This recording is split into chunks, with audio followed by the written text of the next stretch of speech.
เห็นในคลิปเนาะว่าเห็นน้องคนนี้ก็เคยเห็นอยู่ในบ้านชะแลวซอยเวียกซอยงานอยู่เนาะโดยขึ้นกล้วยขึ้นยังยกย่อเฮือนก็เห็นคุ้นเจ้าอยู่เนาะโดยเจ้าเคยไปยกบ่เฮือนน้องแชร์เฮือนน้องแชร์เคยไปยกมันบ่โดยเพราะเราคุ้นอยู่พี่น้องคุ้นพยานบ่เชียงอยู่ตอนวุ้นสร้างเฮือนน้องแชร์น่ะเจ้าก็อยู่เนาะโดยเคยไปยกกินข้าวกันอยู่เนาะโดยจื้อกันได้อยู่เนาะโดยโดยโอ้โตขอยิบไปได้บ่น้องคิดตอนนี้คิดว่าสิเฮ็ดจังได๋ต่อกับชีวิตลูกเมียนี่มีความคิดของตัวเองมาแบบว่าคิดแบบว่าจะเฮ็ดจังได๋ต่อนะถ้าสมมุติว่าทางทีมงานอ้ายบ่ได้เข้ามาแบบนี้นะก็คิดสิตั้งเฮือนแบบนี้แหละอยู่แบบนี้กันบ่ได้ต่างเมื่อเมียกับเมื่อโอยง่ายเมียนี่ถ้าว่าสิอยู่ร่วมกันกับแม่นี่เมื่อบ่อยู่เนาะโดยต้องบ่อยู่เฮือนเจ้าของโดยน้อยก็ย่าเฮือนเจ้าของ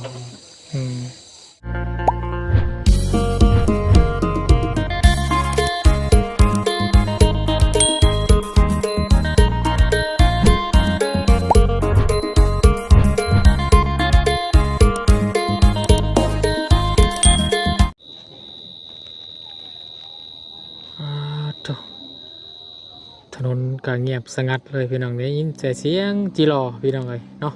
มาหอดกับคำมืดตื่นตาพี่น้องเลยเนาะเพื่อออกมาแต่บ้านของน้องวัวเนาะพอดีมื้อนี้ทางบนกาสิมาแวะเยี่ยมยามถามข่าวเนาะทางน้องห้างว่าพี่น้องเลยเนาะที่ทางบ่อเสียงตอนนี้กำลังติดตามเบิ่งทางเคส2ผัวเมียลูกหนึ่งพี่น้องเลยเนาะที่บ่อเสียงก็ได้ติดตามเบิ่งเนาะตอนย่างแคนทางพี่น้องเลยติดตามทางเคสน้องเพิ่นโดยมาตลอดแต่จะมาถามทางบ่อเสียงเพิ่มเติมพี่น้องเลยว่าทางเคสนี้เนาะมีทางบ่อเสียงเนาะติดตามกิจกรรมข้อมูลการช่วยเหลือทางผู้ใหญ่ใจบุญพี่น้องเลยเนาะที่น้องเป็นจังได๋แน่ตอนนี้เดี๋ยวถามกับบ่อเสียงเพิ่มเติมพี่น้องจังสิเขาไปเยี่ยมยามถามข่าวทางเพิ่นเนาะที่บ่อเสียงเขาคำมื้อแล้วพี่น้องเลยเนาะสวัสดีบ่อเสียงเนาะหากระฮอดเนาะหากระฮอดโอ้ยเนาะเดินทางค่ำแน่พี่น้องเอ้ยทางค่ำก็ได้ฮอดค่ำแน่เนาะเพื่อแวะทางแม่น้องวิแน่แล้วก็แวะน้องหัวแน่พี่น้องเอ้ยก็เลยขึ้นมาทางพี่ทางลุงจันทร์ก็ได้มอบข้าวให้กับน้องสอนเนาะแล้วก็สิมาหาทางกับครัวน้องห้างพี่น้องเอ้ยเนาะห้วยห้างหัวนี่จะคล้ายๆกันเนาะตัวฮ้อคือกันเนาะตัวฮ้อน้ำกันเลยเนาะแต่ว่านี่ดื่มได้ล่ะน้องห้างเนาะแล้วก็ผัวนี่ชื่อหยังบ่เสียงผัวนี่ชื่อเจียงเจียงเนาะเจียงคือเผยเด้อเจียงจากเสียงเป็นเจียงเนาะมันก็สอดคล้องอะไรพี่น้องจังมาพ่อๆกันเนาะก็ตอนนี้ก็เป็นยังไงบ่เสียงตอนนี้เฮาติดตามทางคิดทางน้องเพิ่นนี่ก็แรกๆเลยก็ที่พบเจอก็นึงมานี่ที่พักพิงที่เซาเนี่ยมีอันนี้ทางมียายก็เลยให้ออกแยกกันกลาง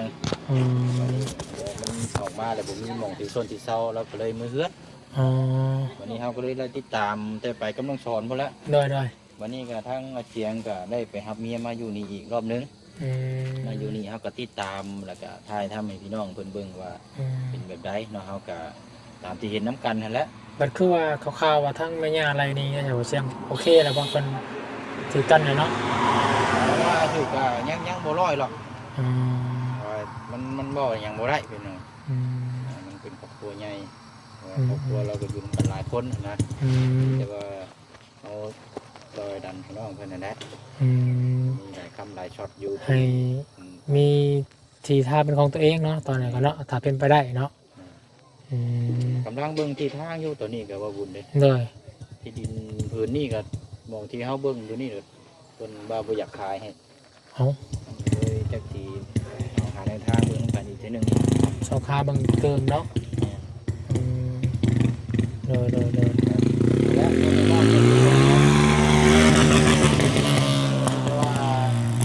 ที่ตามมาก็จนว่าทางผู้ใหญ่เพิ่นก็ได้ทำไปส้มก็มีการช่วยเหลือกันเข้ามาตัวนี้กันช่วยกันสมทบเนาะเพียงกระแจ้งเพื่อนพี่น้องไปนะแล้วก็นี่กินในอยู่ในยาช่วยเหลือเบื้องต้นกินน้อยเนาะสำคัญกับลูกน้อยแล้วเนาะไข่ได้นะเนาะซื้อยามาให้ครบไปแล้วเนาะในนั้น เราพอแล้วบ่เนี่ย แม่ พอผัวเนาะอืม เนี่ยมันคำมืดแล้วมีแต่ว่า โดย อยู่ใต้ตารางเราก็แล้วบุญบุญแต่ว่าเนาะนั่นก็ตอนนี้กำลังให้เราเร่งปุ๊บประตูนอนแยกออกไปก่อน3ได้ที่ดินไหม้ในสาย โดยเอาขอบใจบ่เสียงอะไรเนาะติดตามบนการเป็นยังไง ยังถามเพิ่มเติมน้ำกันอีกพูดคุยน้ำกันอีกเนาะ โดย มืดเลย เอา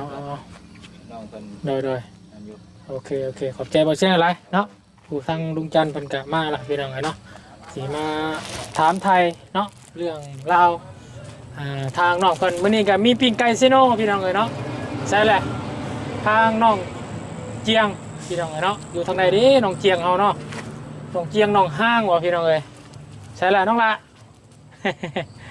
โอ้ยใช่แหละอยู่ไสเนาะอยู่นี่บ่อ๋ออันนี้บ่เจียงโอ้อยู่นี่เนาะอันนี้ก็เพื่อนแม่น้องเอิงแม่น้องสีแล้วว่านี่เนาะโอ้ยใช้สรุปเมียนไปจ้ะล่ะ อุ้มลูกนอน ลุมลูกนอนเลยใส่ระเบาขออนุญาตนิดไม่นะพี่น้องเลยเนาะจือจำกันชุ่มอายได้อยู่ป่ะเคยเห็นชุ่มอายอยู่ป่ะ เคยอยู่เนาะเพราะว่าผมกับคุ้นๆอยู่เห็นในคลิปเนาะว่าเห็นน้องคนนี้ก็เคยเห็นอยู่ในบ้านชาแลวซอยเวียกซอยงานอยู่เนาะขึ้นกล้วยขึ้นยังยุกย่อเพื่อนก็เห็นคุ้นจะอยู่เนาะเจ้าเคยไปยุกบ่เพื่อนน้องแชร์ เฮือนน้องแชร์ เคยไปยุกมันป่ะเพราะเราคุ้นๆอยู่พี่น้องคุ้นพยาทานบ่อเชียงอยู่ตอนวุ้นภาษาเพื่อนน้องแชร์นะเจ้าก็อยู่เนาะเคยไปยุกกินข้าวกันอยู่เนาะจือกันได้อยู่เนาะโอ้ยคือว่าล่าสุดนี่ลูกบ่ค่อยสบายบ่เป็นจังไดเนี่ยเนาะไข้ขึ้นแล้วบ่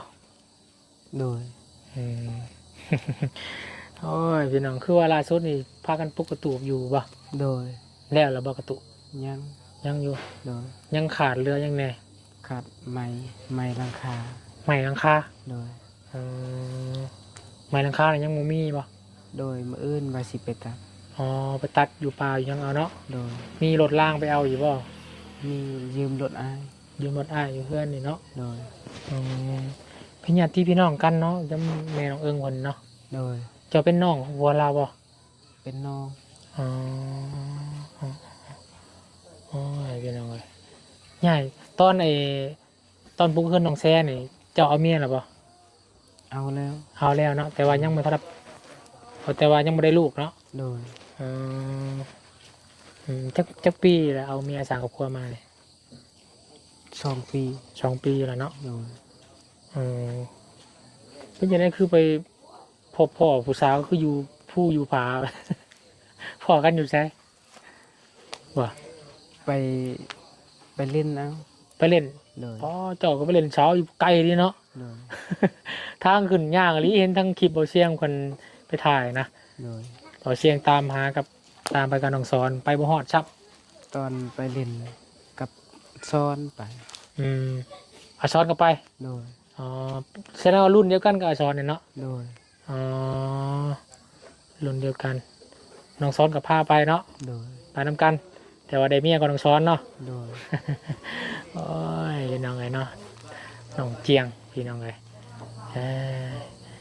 จะได้กับนี่แหละเนาะกับทางบนกับติดตามเบิ่งคลิปทางเบาเชียงเนาะทีมงานเดียวกันพี่น้องไงกับนี่แหละเห็นกับดูคนเป็นห่วงเป็นใยเนาะเห็นทางเมียเจ้าย่างนำทางบ่ตอนนั้นเจ้าไปอยู่ไสเมียเอาย่างออกจากบ้านไปเอาปี เดี๋ยวบ่ฮู้ซ้ำว่าเมีย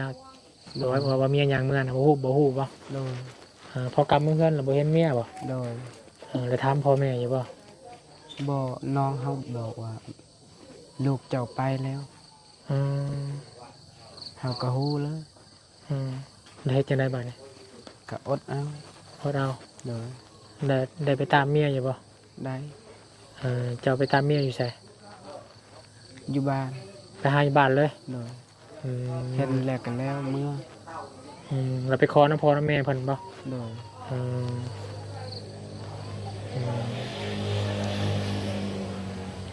เป็นขอโทษขออนุญาตถามเป็นแบบผิดการเรื่องอย่างพอชูอยู่บ่ ผิดกันแม่ให้อยู่ตาม แม่ให้อยู่ต่าง โดย บ่อยังให้อยู่เฮือนนํเพราะว่ามันหลายคนครอบครัวใหญ่ปะ โดย มีจักคนก็อยู่เฮือน มีมีหกเจ็ด 6-7 คน โดย อืมเพราะว่าเฮือนแม่น้องเอิงก็อยู่นี้เนาะที่ทางบาร์เบอรี่ ทั้งลูกแม่ลูกลูกเอ้ยเขานี่ก็แบบกินอยู่กินนำกัน อยู่กินนำกันในเฮือนหลังใหญ่นี่เนาะ โดย เออมันก็เลยมันก็เข้าใจอยู่เราเป็นครอบครัวใหญ่เนาะมันก็ยากบากอยู่เนาะ โดย เออบัดนี้น่ะไปปลุกกระตูบอยู่พุ่นบ่ โดย ใช้ผ้าบุญไปลงไปเบิ่งได้ปะ โดย ไผ่ขมุมอยู่ เอ้ยเขา ไอ้น้องเอิ้งปะ บ่แม่น ฮะ เอ้ยเมียผู้ที่สาม ป้าลงมาลุนลักแท้นี่พี่ป้าโอ้อยู่คลองน้ำเลยบ่อย โดย โอ้ตะค่อยๆข่อยจะไปได้บ่ได้ละเด้อฮึบโอ้อยู่สูงแท้นี่เฮ้ย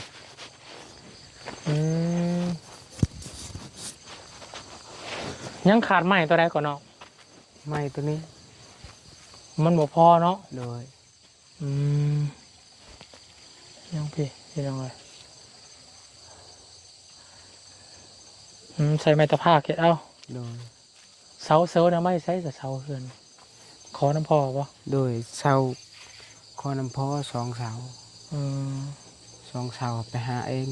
อืมอืมคือล่าสุดนี่ทางหมอเชียงกับไปหาทามเมืองดินไห่เนาะ โดย ยังบ่ได้เนาะ โดย อืมคือว่าจะไปหาอยู่ไหนว่ายังบ่ได้ซ้ำเนาะ โดย อืมอยู่ใช่ดิผลสิขายอีกใช่เนาะอยู่นี่เจ้าอยู่นี่ไปดินไผ่นี่ ดินพอ ดินพ่อ โดย อืม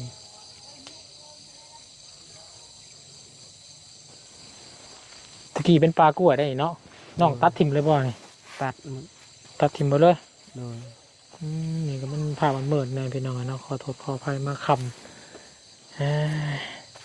ลูกขึ้นนอนเฮือนแล้วเนาะ โดย อืมเวลากินเขาวกินน้ำแบบกินเป็นผ้าเดียวผ้าใหญ่เลยปะ คอยกับ แยก เมียนกินแยกกันกับแม่พ่อแม่ อืมกินคนละผ้ากินแยกกันเนาะอืม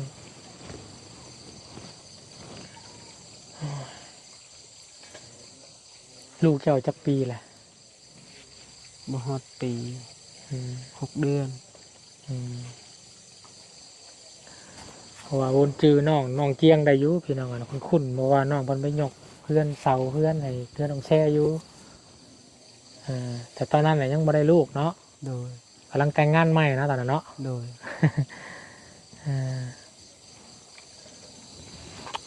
สักเสร็จจังใดบ้านพี่น้องดำเนินการชีวิตของน้องเพิ่นเนาะน้องคิดตอนนี้คิดว่าสิเฮ็ดจังใดต่อกับชีวิตลูกเมียนี่มีความคิดของตัวเองมาแบบว่าคิดแบบว่าจะเฮ็ดจังใดต่อนะถ้าสมมติว่าทางทีมงานอ้ายบ่ได้เข้ามาแบบนี้นะ ก็เข็ดสิตังเฮือนแบบนี้แหล้ว อืม อยู่แบบนี้แหละ อืม กันบ่ได้ตังเมื่อเมียกับเมื่อ คอยง่ายเมียนี่ถ้าว่าสิอยู่ร่วมกันกับแม่นี่ เมื่อ บ่อยู่เนาะ โดย ต้องไปอยู่เฮือนเจ้าของ โดยน้อยก็ย่าเฮือนเจ้าของ อืมนอนกับยาเนาะขอเพียงแต่ให้ลูกเมียได้อยู่ โดย กินอยู่สำเร็จก็อยู่ไปเนาะ โดย ความคิดของเจ้าแบบนี้เนาะ โดย อืม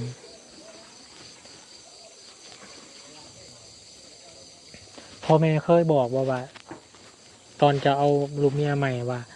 ให้ถ้าว่าได้ลูกได้เมียต้องแยกเฮือนเพิ่นบอกอยู่บ่ บ่เคย บ่เคยบอกเนาะ โดย มีแต่มาอยู่อยู่เฮือนแล้วเนาะ บ่เคยแต่ว่าคันแบบอายเอาเมียแล้วก็น้องก็เอาคือกันก็แยก อืม แต่เดี๋ยวนี้หั่นน้องเฮาก็ยังบ่เอาเมียแต่ว่า แม่ให้แยกเลย หรือว่าในครัวเฮือนเจ้ามีจักคนก็ ไม่เฮือน ภายน้องเจ้านี่ ไอ้น้องมี ผู้ชายจักคน มีแต่ผู้ชาย6 คน 6 คนป๊าดเพราะว่าคนทั้งเขตเจ้านี่ถ้าว่าสร้างครอบครัวนี่มีแต่เอาเมียมาอยู่นํเนาะ โดย อืมแบบทั้งครอบครัวเมียเจ้านี่แบบมีอ้ายน้องหลายบ่ มี อืม ทางครอบครัวเมียเฮานี่มีแต่ผู้หญิง อืม ผู้ชาย2 อืมแต่ว่าตอนนี้นะอดสานอนน้ำเพื่อนใหญ่ก้อนเนาะ โดย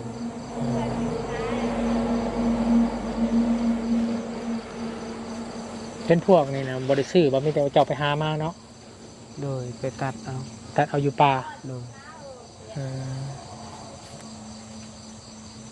อืมอืมอืมจื้อนะเบาได้เบาซื้อหยัง ชื่อ คอยซื้อหยังก็ บ่าวบุญ บาบุญเนาะ โดย เบิร์ในทีมงานนี่จื้อเบิร์ดอยู่เนาะ โดย จื้อไพ่เนี่ยมีบ่าวยังไง ชื่อแต่บ่าวจันทร์ อ่า แล้วก็บ่าวเสียงบ่าวบุญ อ่า บ่าวเพิ่งก็หากะบ่าวเพิ่งบอก ฮักเอาเมื่อกี้นี่ โดย แต่ว่าจือในทีมงานเฮานี่มีแต่บ่าวบุญสารวัตรนี้แล้วก็บ่าวเสียงบ่าวจันทร์บ่ โดย เพราะว่าทางบ่าวบุญก็มาซอยนี่บันเสร็จแล้วนี่คือว่าสิเข้าปีเลย โดย เนาะ โดย เคสแรกก็คือเพื่อนน้องแช่ล่ะพี่น้องเลยเนาะจากอูจักอ้ายตอนนั้นแหล้วเนาะ โดย จักปีแล้วก็จะ 18 18 ปีเมียได้จักปี เมียบ่ฮู้คือกัน เอาไปจีบกันร่วมกันบ่ได้ถามเพิ่นบ่ใช่ บ่ โอ้ยน้องเจียงพี่น้องเลยเนาะอันนี้ไม้ไผ่เนาะไม้ไผ่บ้านเนาะ โดย ซับพัตภาคเดี๋ยวนี้เย็นดีแล้วนี่ แต่ว่าก็ต้องหาเนี่ยปลูกแล้วอย่ามันหนีบปลูกเจ้าเด้ โดย ถ้าก็ได้2 ลำเนี่ยประมาณนี้ 4 4บ่ดี ช นะ อบ 2นี่2เนาะ มี เขาว่าสิพ่อบ่ซ้ำนี่เนาะ ยัง ยังเนาะ ไปตัดอีก บาดแนวแอมนี่เจ้ายังแอมบาดนี่เนาะ เอาไปบัดเอา ไผบัตร โดย ทั้งเทิงได้จ้ะ ถึงเอาสังสีเก่า สังกะสีเก่าเอาเอาที่โทรมาพัน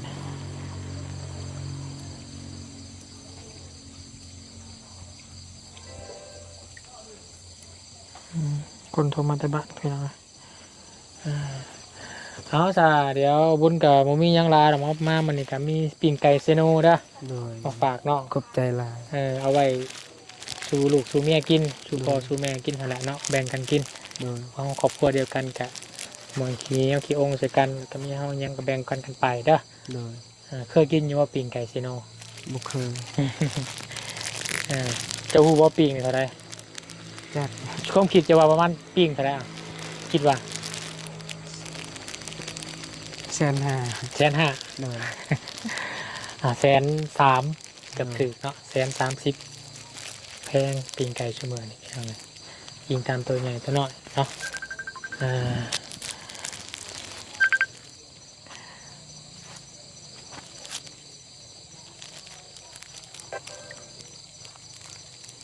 โดจังได้พี่หลวงตอนนี้กำลังถ่ายคลิปอยู่เด้อเดี๋ยวโทรกลับเด้อมียังฝากขอความไว้เด้อสร้างแป้งรถพี่น้องที่โทรติดแป้งรถหาบุญแหละนอกนี่เฮ็ดให้เฮ็ดสวนอยู่ปะ โดย ให้กับเฮ็ดเนาะ ให้ก็เฮ็ด พูดเข่าแล้วปะ ยัง ยังหมดสุกปะ โดย ปีหนึ่งไปจักสอบเฮ็ดน้ำกันบอกกับพ่อกับแม่นี่ โดยหาก็เฮ็ดนํกัน อืม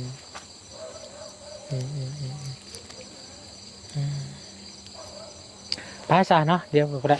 ไปหาทางบ่าวจันทร์คนมาหาลุงเมียจอดปะ โดย เอาปิ้งไก่ไปให้คนเด้อ โดย สูงสับหน่อยเนาะเมียเจ้าขึ้นยากลงยากแล้วนี่ต้องเฮ็ดครัวเด้อน้องเด้อ โดย เฮ็ดครัวไต่เด้อเฮ็ดครัวไต่ขามมันจะสบายยามฝนตกในน้ำมันบ่หลายบ่ น้ำลาย หลายแล้วเนาะ โดย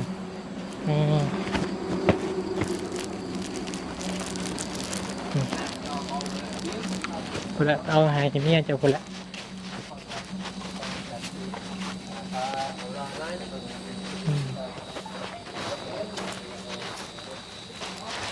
เดี๋ยวขึ้นปิงไก่ไปให้ลูกเมียก่อนเด้อเดี๋ยวบุญกะสิเดินทางหาพักผ่อนก่อน โดย มันแจงหูแจงตาเมื่อนานแจงสีมาเยี่ยมยามใหม่เด้อเอาสบายดีปลาลุ่มกันลูกละสบายดีเดี๋ยวเราขึ้นปิงไก่ไปให้ทั้งลูกเต้านะว่าพ่อแม่พี่น้องเลยเนาะหรือว่าก็เป็น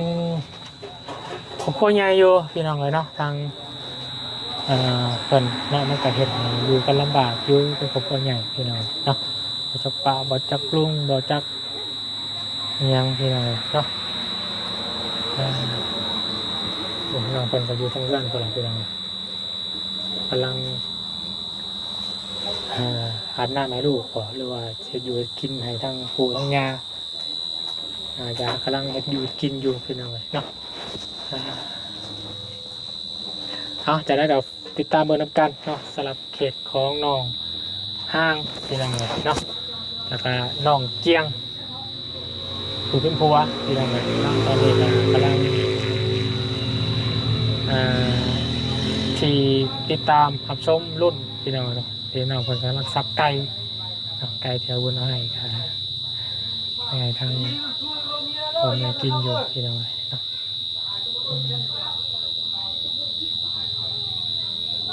ติดตามชมกันอีกคลิปต่อไปพี่น้องคลิปนี้ก็เป็นคลิปแรกของบุญที่มาหาน้องเพื่อนเนาะฝากพี่น้องติดตามชมกันอีกต่อไปพี่น้องรุ่นน้ำกันว่าน้องเพื่อนสีลบเอยกันแบบไรเนาะในการใช้ชีวิตเนาะหรือว่าทีทางแสดงเป็นของตัวเองหรือบอหรือว่าจะติดตามชมกันอีกต่อไปพี่น้องเนาะสายสารคลิปนี้ขอลาก่อนแล้วสบายดีเด้อพี่น้องเด้อวัดสุขสุขคนพี่น้องเลย